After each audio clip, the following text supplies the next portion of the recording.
नमस्कार, मी अमोल जोशी. चौफेर महाराष्ट्रामध्ये तुम्हा सगळ्यांचं स्वागत. सुरुवातीला बघूया महत्त्वाच्या बातम्या टॉप 25. उद्या मनसेचा मुंबईतील पदाधिकाऱ्यांचा मेळावा. सकाळी 10 वाजता रंगशारदा सभागृह वांद्र्यामध्ये मेळाव्याचं आयोजन.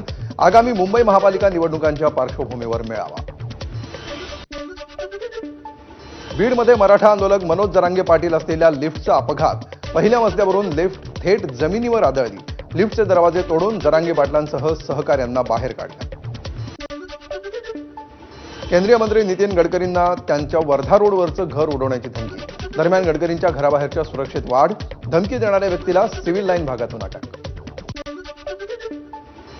बेनामी मालमत्ता आणि कोट्यवधींची लाच घेतल्याप्रकरणी वसई विरार महापालिकेचे माजी आयुक्त आणि त्यांच्या पत्नीला ईडीचं समन्स. उद्या ईडी कार्यालयामध्ये चौकशीसाठी हजर राहण्याचे आदेश. मुंबईतल्या वेलिंग्टन हाईट्स या इमारतीचे 18 मजले बेकायदा. इमारतीमधील 17 ते 34व्या मजल्यावरची घरं रिकामी करण्याचा आदेश कायम. मुंबईमध्ये ॲप बेस बस सेवा बंद करण्याच्या परिवहन मंत्र्यांच्या आदेशानंतरही सिटी फ्लो बस सेवा सुरूच.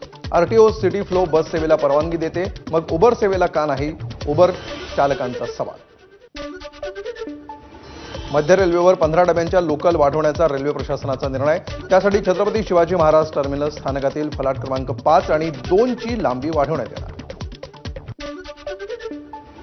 आरे मेट्रो स्टेशन ते फिल्म सिटी दरम्यान रोपवे उभारणार. मुंबई मेट्रो रेल कॉर्पोरेशनचा प्रस्ताव.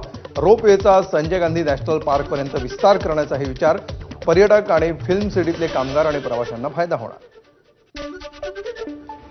पुणे पोलिसांकडून 3 मुलींना चौकशी दरम्यान मारहाण. 3 मुलींचा पोलिसांवर आरोप.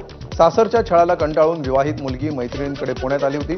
त्यानंतर विवाहितेच्या सासरकडून संभाजीनगरमध्ये हरवल्याची तक्रार.